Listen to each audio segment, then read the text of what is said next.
Thomas Trikasih Lembong lahir dari pasangan Yohanes Lembong, Ong Jogi, seorang dokter ahli jantung dan THT lulusan Universitas Indonesia asal Manado, dan Yeti Lembong, seorang ibu rumah tangga asal Tuban. Tom menikah dengan Maria Francisca Wiharja pada tahun 2002 dan dikaruniai sepasang putri dan putera. Tom mengenyam pendidikan dasarnya di Jerman hingga berusia 10 tahun. Sekembalinya ke Indonesia, Tom meneruskan SD serta SMP di Sekolah Regina Pacis, Jakarta. Saat SMA, Tom pindah ke Boston, Massachusetts, Amerika Serikat. Kemudian, Tom menempuh kuliah dalam bidang arsitektur dan perancangan kota di Universitas Harvard dan lulus pada tahun 1994. Setelah menyelesaikan pendidikannya, Tom memulai karirnya pada tahun 1995 dengan bekerja di divisi ekuitas Morgan Stanley, Singapura. Tom kemudian bekerja sebagai bankir investasi di Dix Securities Indonesia dari 1999 hingga 2000. Tom juga pernah dipercaya untuk menjabat sebagai Kepala Divisi dan Wakil Presiden Senior di Badan Penyihatan Perbankan Nasional, BPPN, dari 2000 hingga 2002. Kala itu, BPPN berada di bawah Kementerian Keuangan dan Bank Indonesia yang bertugas untuk merekapitulasi dan merestrukturisasi sektor perbankan Indonesia setelah sempat mengalami krisis keuangan Asia pada 1998.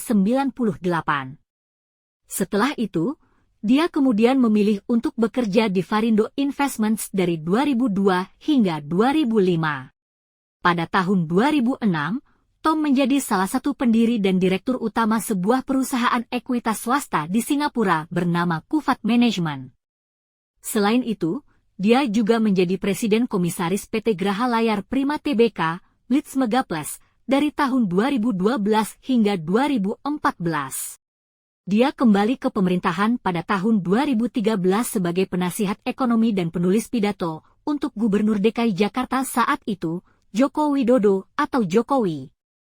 Peran ini ia teruskan sepanjang masa jabatan pertama Jokowi sebagai Presiden Indonesia.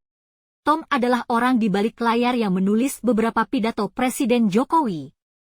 Salah satunya adalah pidato Game of Thrones pada pertemuan IMF Bank Dunia di Bali pada tahun 2018 dan pidato Thanos di Forum Ekonomi Dunia.